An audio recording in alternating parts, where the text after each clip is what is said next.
बलोचिस्तान के शहर लोरालाई से हमारे नुमाइंदा मलिक अमानत हुसैन काकज़ई की रिपोर्ट के मुताबिक डिप्टी कमिश्नर लोरालाई मीरान बलोच का नौजवानों का मुस्तकबिल संवारने और तालीम से रोशनास करवाने का एक और अहम कदम लोरालाई की पसमानदा तहसील मेहतर में पब्लिक लाइब्रेरी का कयाम अमल में लाया गया। मेहतर लाइब्रेरी असिस्टेंट कमिश्नर लोरालाई के दफ्तर में जिला इंतजामिया के फंड से बनाई गई।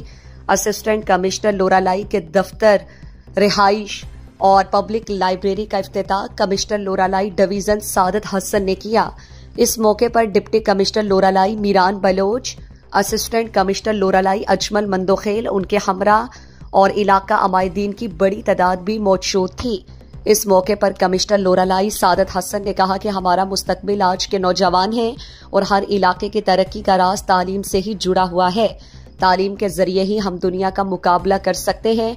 उन्होंने कहा कि डिप्टी कमिश्नर लोरालाई मीरान बलोच की तालीम के हवाले से किए जाने वाले इक़दामात की जितनी तारीफ की जाए कम है।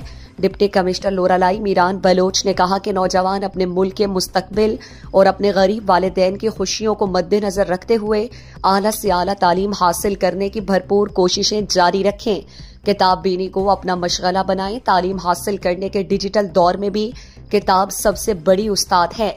जिला इंतजामिया लोरालाई ने दौरे अफ्तादा इलाका मेहतर में पब्लिक लाइब्रेरी का कयाम अमल में लाने के बाद आज बाकायदा इफ्तिताह कर दिया है।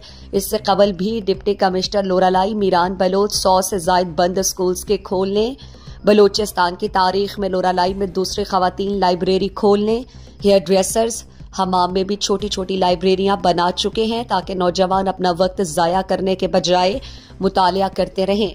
उन्होंने कहा कि नौजवानों को भी चाहिए कि इन लाइब्रेरियों से ज्यादा मुस्तफीद हों और इलाका, सूबा और मुल्क का नाम रोशन करने में कोई कसर ना छोड़ें और तालीमी याफ्ता सूबा और मुल्क बनाने में अपना अपना किरदार अदा करें।